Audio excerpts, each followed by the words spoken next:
Dear students, today we discuss chapter 2nd of second unit, uniformly accelerated motion. In this chapter, we first of all discuss about acceleration. You know very well, you read in class 9th about acceleration. In a simple way, the rate of change of velocity is known as acceleration. But in class plus 1, we discuss the topic acceleration in some more detail.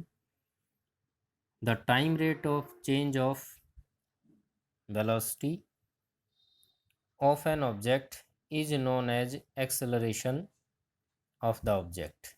Time rate of change of velocity of an object is known as acceleration. This is the definition. अब आइए इसको समझते हैं कैसे.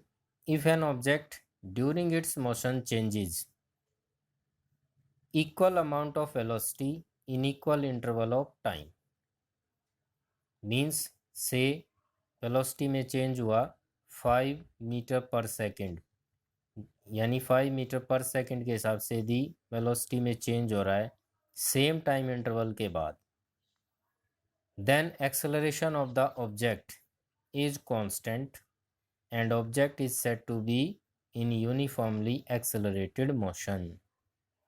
And if amount of velocity changes in equal interval of time are not same, then this type of motion is known as non-uniformly accelerated motion.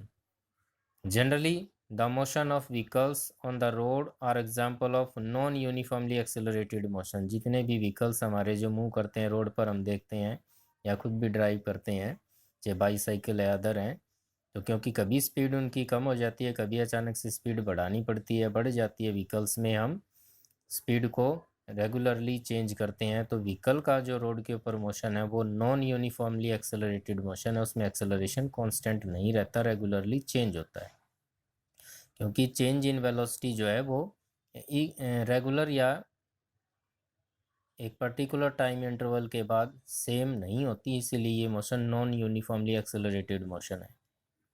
If an object moves along x axis such as at point A, the velocity of the object is v. A point पर जो object है दी वो we velocity से move कर रहा है, corresponding to time interval T, यदि हम उसका टाइम टी कंसिडर करते हैं. And at any point B its velocity is V dash, ये हमने कंसिडर कर ली. जब बी पॉइंट पर पहुंचा तो उसकी वेलोसिटी होगी V dash and corresponding time हो गया T dash. Then acceleration A, जिससे एक्सेलरेशन जो स्मॉल ए से रिप्रेजेंट किया जाता है उसको क्या लिखेंगे, आपने क्या पढ़ा, change in velocity upon change in time. तो v dash minus v final velocity minus initial velocity divided by final time minus initial time. It is a vector quantity. Acceleration कैसी क्वांटिटी है, वेक्टर क्वांटिटी है. इसमें magnitude भी होती है और इसमें डायरेक्शन भी होती है, इसीलिए वेक्टर क्वांटिटी है.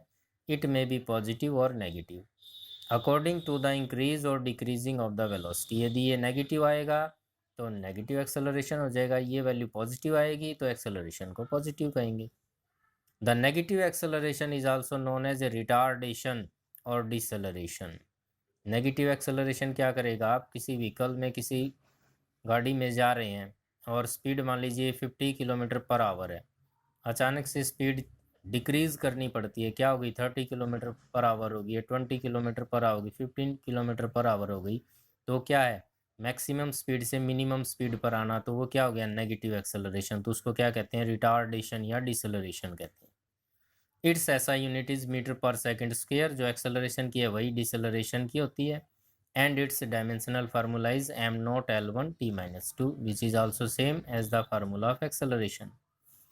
Now second one is the velocity time relation. ये भी आपने 9th में पढ़ा हुआ है रिलेशन, कि हम जानते हैं क्या, कि एक्सेलरेशन होता है v dash minus V upon T dash minus T.